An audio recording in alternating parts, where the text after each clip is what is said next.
हिंदुत्व, ये शब्द हम सब ने सुना है ना? टीवी पर, बहसों में, नेताओं के भाषणों में। लेकिन सवाल ये है कि क्या हम सच में इसका मतलब समझते हैं? क्योंकि ये एक ऐसा शब्द है जो जितना सुनाई देता है उतना शायद समझा नहीं जाता। तो बस आज की हमारी पड़ताल इसी सवाल के इर्द गिर्द घूमेगी कि आखिर ये हिंदुत्व है क्या।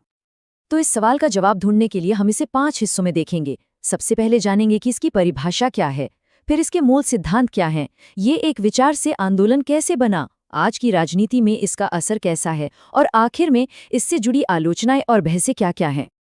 तो चलिए शुरू करते हैं। सबसे पहले ये समझना जरूरी है कि हिंदुत्व को परिभाषित कैसे किया जाता है। कुछ जानी मानी परिभाषाओं से एक बेसलाइन बनाते हैं ताकि हम सब एक ही जमीन पर खड़े होकर आगे बात करें।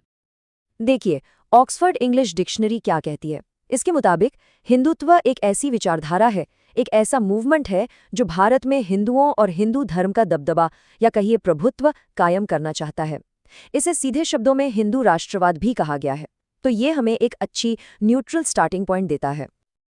अच्छा, अब एनसाइक्लोपीडिया ब्रिटानिका की परिभाषा देखते हैं।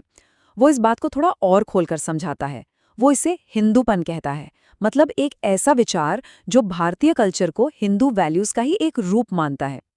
ये एक जरूरी बात है क्योंकि ये परिभाषा इसे सिर्फ पॉलिटिक्स तक सीमित नहीं रखती, बल्कि इसे कल्चरल आइडेंटिटी से भी जोड़ देती है। यहाँ पर एक बहुत ही जरूरी फर्क समझना होगा। हिंदुत्व और हिंदू धर्म, ये दोनों एक चीज नहीं है।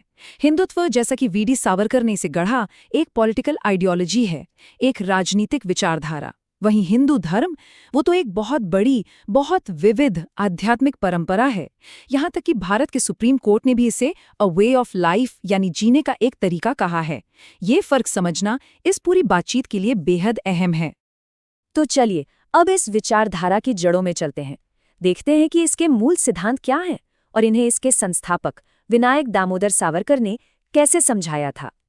सावरकर के हिसाब से हिंदुत्व की 3 जरूरी बुनियादें हैं।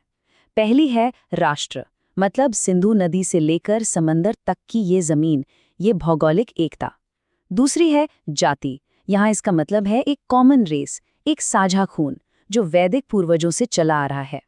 और तीसरी है संस्कृति, यानी हमारी एक जैसी सभ्यता, हमारे मूल्य जो भारतीय परंपराओं से निकले हैं।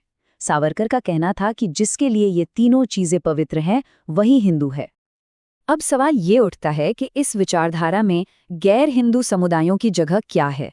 इस पर एम.एस. गोलवलकर, जो एक बहुत बड़े हिंदुत्व विचारक थे, उनका ये कोट काफी कुछ साफ कर देता है। उनका मानना था कि जो गैर हिंदू हैं उन्हें या तो हिंदू संस्कृति और उसकी महानता को पूरी तरह अपना लेना चाहिए, या फिर इस देश में हिंदू राष्ट्र के अधीन होकर रहना होगा, बिना किसी अधिकार के, यहाँ तक कि नागरिक अधिकारों के भी नहीं। तो एक किताब में लिखी एक विचारधारा एक जमीनी आंदोलन कैसे बन गई, इसका सफर भी बड़ा दिलचस्प है। चलिए एक नज़र इसकी टाइमलाइन पर डालते हैं।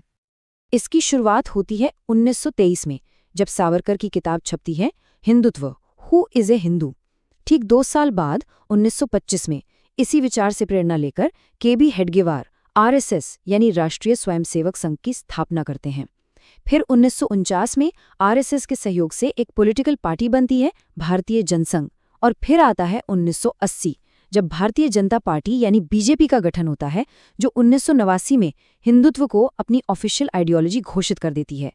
तो आप देख सकते हैं कैसे एक विचार ने धीरे धीरे एक बहुत बड़ी राजनीतिक ताकत की शक्ल ले ली। ये तो हुई इतिहास की बात, लेकिन आज की राजनीति में, मॉडर्न पॉलिटिक्स में, ये विचारधारा कैसे काम करती है।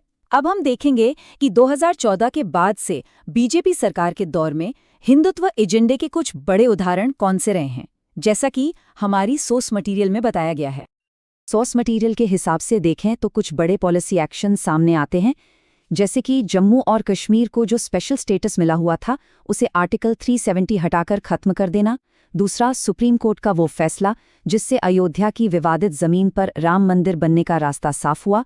और तीसरा, कई राज्यों में शादी के जरिए होने वाले धर्म परिवर्तन को रोकने